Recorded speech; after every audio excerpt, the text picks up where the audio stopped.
because music can make me feel things, in my body that words can't. 안녕하세요. 안과와 치과를 진료보고 있는 수의사 김보윤입니다. 여러분 반가워요. 예. 아하, 치과요. 연습을 안과를 열심히 했는데 진짜 많은 보호자님들께서도 치과 관리며 치주 질환이며 여러 가지를 궁금해 하시는데 오늘 질문이 궁금합니다. 오늘의 질문 개수는 몇 개인가요? 아주 짧고 간략하고 쉽게 7개의 질문을 10초 안에 모두 다 답할 수 있도록 화이팅! 네, 시작할게요. 치아 골절의 경우에는 치수 노출에 따라서 달라지는데 치수가 노출되면 그러니까 발치 말고도 신경치료나 레진, 크라운이 가능하고요. 염증이 있을 경우에는 너무 어렵잖아요. 첫 번째 질문이.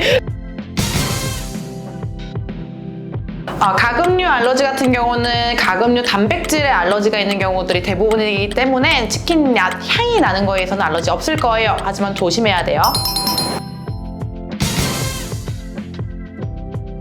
유치는 자연스럽게 빠지게 되는 게 좋습니다. 하지만 그게 자연스럽게 빠지지 않는다면 일정 시간이 지나서라도 남아있다면 수술적 제거가 필요합니다. 오케이.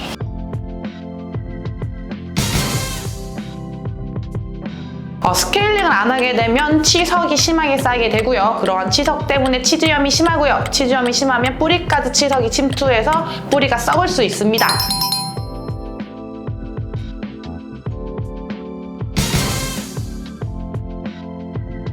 노견의 치아 관리는 당연히 치석 제거입니다. 치석 관리가 1순위이고요. 특히 노견이라는 기준 자체가 저희가 7살만 넘어가도 준영령인데 10살이 넘어가는 나이 든 친구들에게서는 더더욱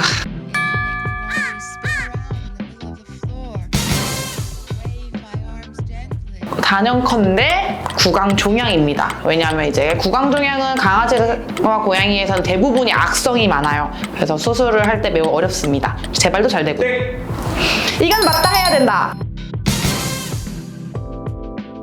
저는 양치질은 당연히 매일 할 거고요. 양치질이 어려운 친구라면 치석 관리가 제일 중요하기 때문에 치태를 녹일 수 있는 치약 사용 매일 합니다.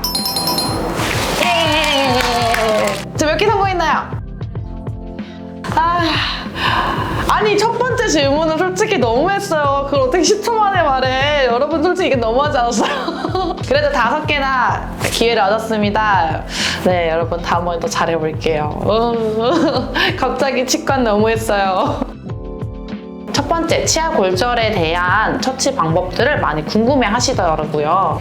치아 골절에서의 기준은 치수 노출입니다. 우리 이빨 안에 있는 혈관과 신경 다발이 있는 곳을 치수라고 하고요. 치수가 노출될 정도의 골절이라면 발치를 하던 신경치료를 하던 수술적 처치가 반드시 필요합니다. 신경치료는 말 그대로 노출된 치수를 없애주고 거기에 충전 물질을 대체해서 치아를 보존하는 수술적 방법이고요. 발치는 말 그대로 제거하는 겁니다. 이제 신경물 치료하고 나서는 그 부분을 덮어주는 게 이제 레진 또는 크라운이라고 보시면 되는데요. 우리 동물 친구들은 레진을 하게 될 경우 힘이 대각선으로 작용되기 때문에 좀 잘 떨어져요. 그게 좀 단점입니다. 근데 크라운 같은 경우는 아예 덮어 씌우는 거라서 레진에 비해서 탈락 위험도가 적기는 하지만 단점은 마취를 2번 해야 돼요. 신경치료 자체도 2시간 가까이 걸리고요. 본 떠서 또 씌워야 되잖아요. 그거 할 때도 전신 마취를 해야 되는 2번의 전신 마취의 위험성이 있어서 그게 크라운의 단점이기는 합니다. 골절된 상황에 따라서 신경치료를 할지 발치를 할지를 결정을 하는 거고요. 신경치료 후에 레진으로 덮을지 크라운으로 덮을지도 상황에 따라서 그 골절된 치아에 따라서도 결정이 달라지게 됩니다.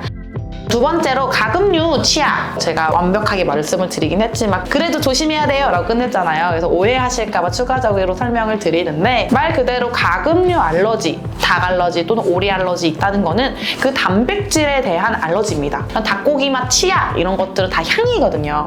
향이 첨가가 된 거지 그것들이 다 들어가 있지는 않을 거라서 크게 걱정 안 하셔도 돼요. 간혹 다른 부수물들에 대한 알러지가 동반되어 있는 경우들이 있어요. 다른 걸로 인한 알러지가 발생할 수 있으니 닭고기 맛 치약을 사용하실 때는 초반 사용하고 혹시 알러지가 일어나진 않는지는 한 번쯤은 봐달라는 의미로 조심해달라고 한 거예요. 세 번째는 유치 말체인데 유치는 당연히 자연스럽게 빠지는 게 제일 좋습니다. 3개월 차에서는 앞니가 이제 갈기 시작하고요. 4개월 차에서는 송곳니를 갈고요. 5개월 차부터 어금니를 갈기 시작해서 6개월이 넘어가면 사실 유치는 다 빠져 있어야 돼요. 또 유치가 남아있다면 수술적인 방법을 통한 유치 제거가 필요합니다. 유치가 남아있다는 것은 영구치가 자라나는 자리를 대체하고 있어서 영구치가 자라나는 방향이 틀어질 수 있고요. 씹는 데 문제를 일으킬 수도 있고 그런 부정교합으로 치석이 더 잘 껴요. 더더욱이 유치 같은 경우는 뿌리가 얕아요. 치석으로 거기가 끼면 뿌리 손상 염증이 훨씬 심하게 와요. 이미 심한 유치 손상으로 온 경우에는 그 옆에 영구치도 발치를 해야만 하는 경우들도 꽤 있어요. 근데 유치, 발치만을 위해 마취를 한다라는 건 사실 좀 저라도 바로 마취를 시키기에는 어려워서 그래서 일반적으로 중성화할 때 이빨 같이 스캔해서 필요한 유치 다 같이 발치를 해주는 것이 추천됩니다. 네 번째로는 이제 아까 스케일링 꼭 해야 되나요? 동물 친구들은 내 이빨이 아니다 보니까 협조도에 따라서 가정 내에서 치석 관리하는 게 매우 어려워요. 하지만 치석을 관리하지 않는다면 그 치석이 잇몸과 이빨 사이를 파고들어요. 그럼 치주인대라는 게 있어요. 그 치주인대가 뭐냐면 이빨을 붙잡고 있는 힘이에요. 그 치석이 잇몸 사이를 들어가서 치주인대를 다 손상시키고요. 결국은 치석 관리가 안 되면 이빨이 흔들리고 발치하면 이빨이 없어요. 우리 애기들은 치아 없이 살아야 되니까 당연히 초기인 치석 관리가 반드시 필요하겠죠. 치석 관리에서 제일 중요한 건 홈케어라고 해요. 그게 바로 양치질. 양치질 추천은 하루에 한 번 이상. 하루에 2번에 좀 너무 좋지만 현실이 어렵죠. 네. 치석 제거에서 제일 중요한 건 물리적 제거입니다. 사인, 프라그 같은 치태뿐만 아니라 치석을 물리적으로 제거해야지만 효과가 제일 크고요. 근데 그 물리적 제거가 힘들다면 부가적으로 화학적인 제거라고 해요. 그게 뭐냐면 제품 사용하는 거예요. 치석 녹이거나 치태 녹여주는 효과가 있는 치약을 사용해서 꾸준히 발라준다면 제품을 통해서 충분히 녹여서 없앨 수가 있어요. 스케일링 직후에 제일 추천드리고요. 사용하는 거를 이미 치석화됐다, 돌처럼 딱딱해졌다. 이거는 완전히 제거하기는 어렵지만 그래도 이후에 더 추가적으로 쌓이는 치석을 방지할 수는 있겠죠. 그래서 제품 사용하는 거 꾸준히 해주시는 거. 그건 어렵지 않을 거잖아. 애들 발라주면 되니까. 그거는 반드시 저는 추천드리는 부분입니다. 그게 어렵다 하면 당연히 스케일링을 해야겠죠.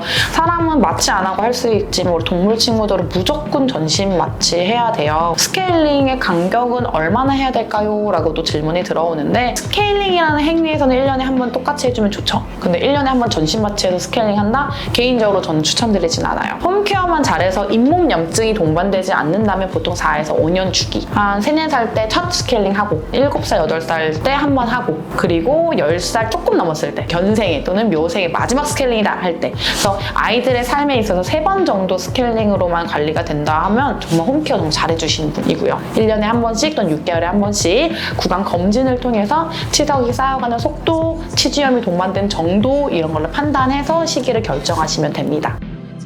사실은 지금 질문 제가 5건을 얻었지만 마지막에 좀 길었으니까 같이 쓴다고 보는데 치과를 진료보는 수의사로서는 진짜 치석 관리를 제일 말씀을 많이 드리고요. 요즘 제품이 정말 잘 나와 있어요. 굳이 내가 양치질을 못한다 하면 적절한 치석 제거검 사용만으로도 치석 제거되고요. 스케일링 직후에는 특히 치석이 없는 덜한 상황에서는 치석이나 치태를 녹여주는 치약 사용 그리고 염증까지 잡아주는 제품 꾸준히 사용해 주시면 전신 마취 위험성 제일 많이 걱정하시잖아요.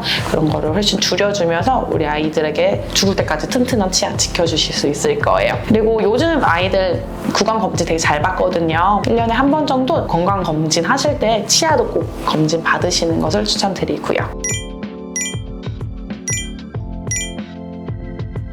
그래서 오늘은 어떻게 하다 보니까 치과 내용을 하게 됐는데 질문들이 꽤 저도 진짜 많이 듣는 질문 정말 잘 뽑아주시네요. 우리 선생님들이. 그래서 많이 도움이 되셨을 거라고 봐요. 오늘 내용을 들으시고 추가적으로 궁금하신 사항 있거나 좀 더 알고 싶은 내용이 있으면 댓글로 남겨주시면 제가 더 많은 정보 다음 편에 더 치를 수 있도록 말씀드릴게요. 그래서 많은 참여 부탁드리고요.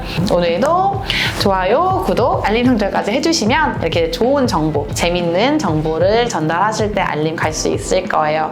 그래서 오늘도 제 영상을 봐주셔서 너무 감사드리고 이전 거뿐만 아니라 안과, 치과 관련된 거 근데 굳이 그게 아니더라도 이런 거 궁금해요 라는 것들 있잖아요. 소소하게 그런 것들을 댓글로 남겨주신다면 더더욱 도움이 많이 될 수 있는 정보들로 찾아뵙도록 하겠습니다.